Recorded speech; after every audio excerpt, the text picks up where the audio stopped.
The 2021 Kids Count report produced by the Annie E. Casey Foundation has been released, and the numbers are not good. The annual report measures the economic well-being, education, and health of Oklahoma children. And this year, Oklahoma ranks 42nd in the nation. In this week's in-depth discussion, moderator Susan Cadot and her guests discuss the results and what can be done to improve them.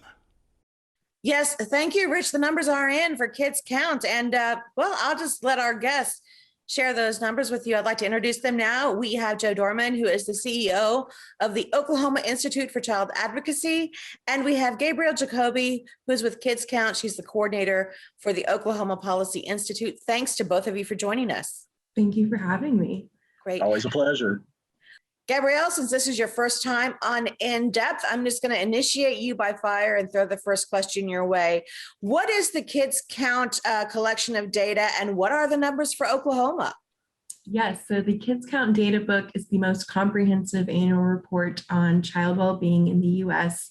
It's produced by the Annie E. Casey Foundation and ranks each state in 4 categories of education, economic well-being, health, and family and community. So this year, Oklahoma was unfortunately once again in the bottom 10 with an overall ranking of 42nd. Our individual rankings, our best one was economic well-being at 33rd, family and community is 41st, health is 42nd, and education is 45th. So that's where we're at right now. If you look back over the past 10 years, some of those individual indicators have slightly improved, but the rankings have continued to decline because other states are doing more and investing more in their children and families, and we can't compete. Joe, what do these numbers mean for Oklahoma's children? Well, certainly it's not a good indicator. And we have to remember these numbers are about 2 to 3 years old because it takes time to collect and then time to crunch the data. So we're looking at pre-pandemic numbers. We're worried about what's going to happen as far as the numbers of what we see for each of those categories after the results are calculated from the 2020 timeframe. But when you're looking back at these numbers, it is a gloomy indicator about where Oklahoma's children rank compared to kids in other states across the nation and in the District of Columbia. Joe, I know your group advocates for children in Oklahoma. Gabrielle, the Oklahoma Policy Institute, what do you do with these numbers once you get them? Do you just share them, or is there any action taken? What happens with this data? So we like to share them with our partners across the state, as well as we hope that they can help influence any investments in our children, that we can do them strategically. We can target them to the communities that need them most. And we can see, just how all of these systems play into each other, how our health affects our educational outcomes, our economic well-being affects our health outcomes, and so on and so on. So it really shows how all of these play into each other, and you can't fix just one problem. It has to be all of it. They do play into each other. Joe, how did we get here? How did we get so low? It's a generational issue. When you look at the prevalence of ACEs, adverse childhood experiences in Oklahoma, those are the indicators that often point to what we're facing, because this is generational trauma. Oftentimes parents are raising the kids the way they were raised and don't realize that they're raising their kids the wrong way, that smoking in the household impacts kids, divorce impacts kids, not treating and dealing with mental health issues, that will impact kids. Abuse and neglect, which we track those numbers. The Annie E. Casey does a great job putting out this information, and it certainly helps with our lobbying and work at the Capitol to try and drive through some of those bills. From our report card this year, we had 15 really good bills that went through the Capitol we tracked. We had 3 that we felt were not good pieces of legislation. And we do a scorecard on our lawmakers, and we use a lot of this data to try and drive that legislation and in turn rank the lawmakers and remind them that they need to do what's best for kids. Well, I want to come back to that scorecard in a minute, but you guys touched on, I can't remember which one of you touched on the impact of COVID on the economic situation in Oklahoma. Is that playing a role in the health of our children or the well-being of our children? I think it's absolutely playing a role in the well-being of our children. It's interesting because I think a lot of us would consider Oklahoma a relatively affordable state to live in, but the data this report shows proves that For too many working families, being able to consistently afford and provide all the essentials is still out of reach. So like Joe mentioned, this data is from 2019, and it shows that 1 in 5 Oklahoma children are living in poverty. It's showing us that 1 in 4 families are spending 30% of their income on housing. We know the pandemic created a great deal of economic hardship on working families in our state through lost wages, lack of childcare, school closures. And through census data, we're able to see how that has impacted Oklahomans. So we know they were more likely to not be able to afford usual expenses for their children over the past year. They faced a higher likelihood of eviction and foreclosure and much higher rates of food insecurity. And unfortunately, children of color experience these hardships at disproportionately higher rates in the state.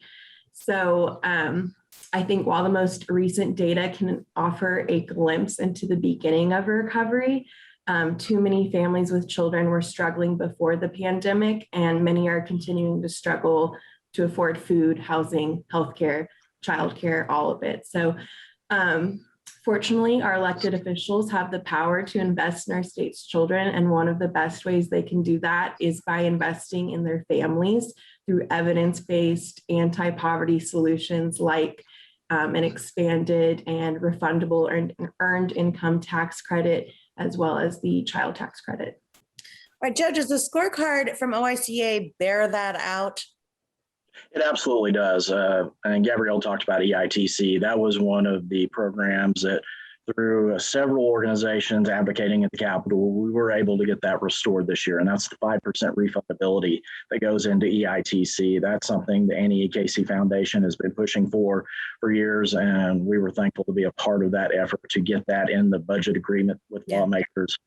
And you have to look at the work of what's going on at the federal level with the Recovery Act funds that are coming to states, the effort to increase the child tax credit. And want to remind your viewers, if you're a non-filer on your taxes, if you make less than $12,200 or $24,400 and you don't file your taxes, you need to turn in a non-filer report at childtaxcredit.gov. And that will qualify you for a $3,000 or $3,600 child tax credit this year. That was expanded by the federal government. There are things out there that can certainly help families, and we want to make sure that individuals know that. Of course, we just recently saw Medicaid expansion kick in, and that's going to be a saving grace for a lot of families. Up to 200,000 Oklahomans or more will qualify for health insurance for the first time if they don't have it through their employer or can't afford it. So there's been a lot of work that's happened through citizen initiatives, work at the Capitol with our lawmakers, Democrats and Republicans alike, and with what we're seeing come about with this administration in Washington, D.C. And there was even a tussle over the Medicaid expansion program in Oklahoma. Why is it so hard to push these things through that are going to help folks? We've had several issues with Medicaid at the federal level, and certainly the expansion and insurance as a whole, tied to a former president whose name was tied to that. The moniker on that certainly made it a political ordeal, and unfortunately it drew the battle lines.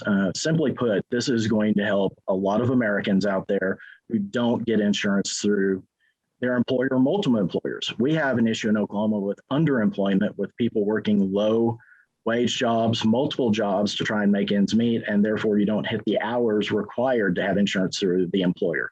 So this is going to help a lot of individuals. And when you look at those adults, when they get insurance, the statistics there show that kids receive more well child visits because under Sooner Care, more kids qualify at a different income level that's a different capacity to make sure that those kids do have insurance. So when you look at the Annie Casey numbers, about 7% of kids in Oklahoma aren't receiving insurance. And so they qualify, it's just the parents haven't signed them up. And we need to get them registered now so they can get that health insurance, get more doctor's visits, and we'll see a healthier outcome. And just along those lines, we're still in a pandemic. We're seeing the numbers for the Delta variant go up. We are not vaccinating kids yet, so parents still need to be careful.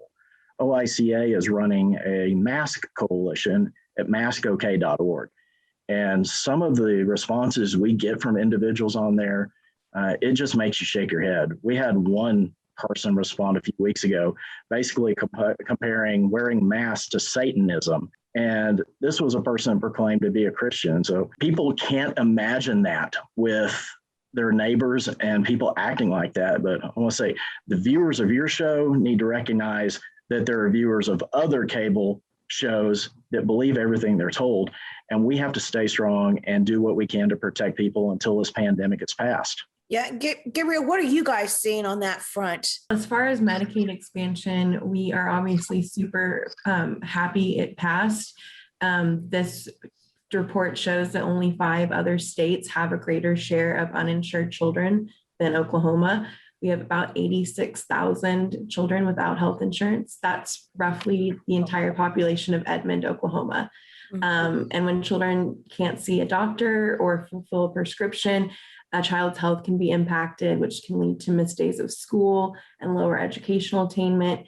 And it can also trigger financial hardship and other family stressors. So, right. And if their parents can't access that as well, it affects their ability to parent if they can't get the medicine they need, if they're choosing between food and medicine. As our time runs, Gabrielle, I want to stick with you on this. Will the new $3.2 billion education budget help move Oklahoma up? I'm definitely hopeful that it will. We saw an increased education funding or appropriations this session in our budget. Unfortunately, it's when you account for inflation and the number of students that we are serving, it still isn't competing with our pre-2008, pre-Great Recession levels. And so I'm hoping that this funding can not only help support these critical public services in our education system, but also show lawmakers that these investments can have immediate improved outcomes for our children. It also is allowing us to fund the Oklahoma School Counselor Corps, which will lower our student to counselor ratios and also provide many school district, especially rural schools, with school counselors because they haven't been able to previously access them. You know, we've talked so much about issues that affect our children, issues across the state that affect our children. Does it seem like sometimes nothing is getting done, or you take 2 steps forward and 1 step back? There's dedication that keeps moving things forward past each and every roadblock. Jill, if you want to talk about what are some of those roadblocks, and it's not that people don't want the children in Oklahoma to do well. They have reasons as well, correct? They do. And we have a problem with the rural and urban divide. When you look at the dollars that are allocated, oftentimes it feels like most of the dollars are going to the larger communities like Oklahoma City and Tulsa. There is a problem with delivering services. And when you look at healthcare as a whole, it's harder to get doctors to live in rural areas. It's certainly harder to get counselors through the federal dollars that are coming in. Superintendent Hoffmeister has allocated a large portion of that to go to enhanced counselor services, just like Gabrielle said. That's going to go a long ways with treating mental health issues. And I want to throw in Senator Thompson and other legislative leaders champion to get $10 million into mental health programs through the University of Oklahoma Children's Hospital. And that's going to be a significant portion of trying to come out of this pandemic and make sure that kids' mental health issues are treated. And we need to recognize that. And mental health is treated differently now as less of a stigma.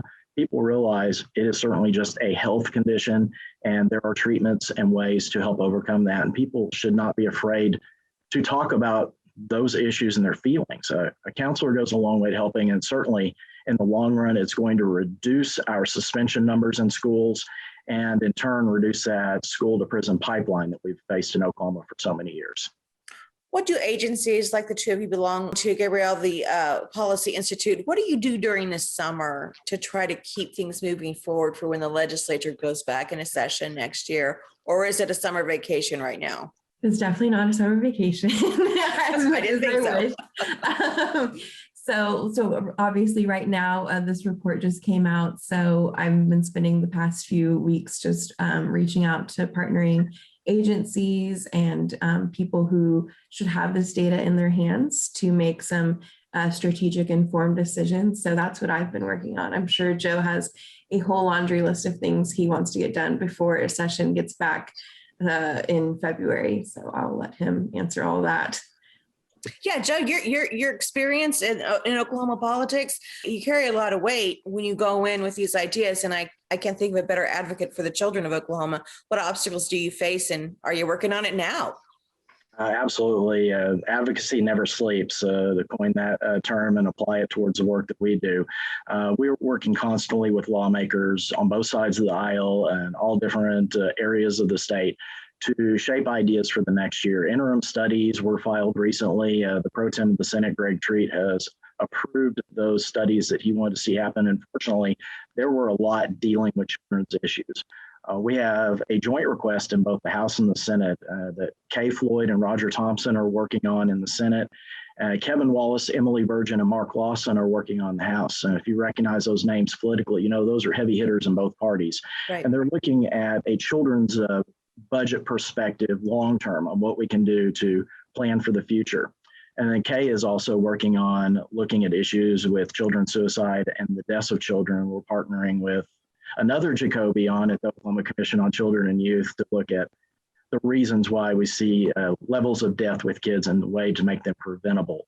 And so we've got that going on, as well as a big banquet at the end of July that will recognize those champions for children. And then we're going to step right into the fall, beginning with a partnership with the First Lady of the state to help collect backpacks back to school for foster kids, and then planning for our fall forum where we will share our legislative agenda for the next year. That's wonderful. Any final words from you, Joe and Gabrielle, as we wind up our time here? I'll just add, just to end, on a kind of a happier note, I think it's definitely disappointing to see that Oklahoma's rankings have continued to decline and remain in the bottom 10. But I think it's important to remember that it didn't always used to be this way. We have a record of investing in our children. We're one of the first states to pioneer fully funded 4-year-old pre-K. I think that was in 1998. We also instituted a quality rating and improvement system for our child care centers and homes that same year. So I think there's definitely a lot of room to get back to where we were. We just need to continue making those strategic investments, investing in our working families, and really investing in children's parents, making sure that they have happy, healthy, stable homes to come home to and be supported in. That's good. Joe? I wanted to go last because I wanted to brag about Gabrielle and the work that she's doing. She's recent to this job, and it's clear she's going to make a tremendous mark on child advocacy through her work for years to come. We've got a lot of solid, strong advocates who are out there working. I would encourage them to make their voice heard. We're only as strong as those individual Oklahomans who reach out to their lawmakers, develop those connections, and speak the truth about what needs to happen. Just like I pointed out with that one person emailing us, there is a loud minority out there that is promoting ideas that are not healthy for Oklahoma's children. And the only way we combat that is to be a louder, stronger voice, because common sense is the majority view in Oklahoma. We don't often hear that. And I can speak to that as a former lawmaker. Contact your senators and representatives, make your voice heard, and speak up for children. That's how we overcome this and move into the 30s, the 20s, and then hopefully the top 10. Wonderful. I want to thank you both for your time and joining us and this great information. Hopefully it'll inspire some folks who are watching to get involved and help. Thank you both again. Thank you. Thank you.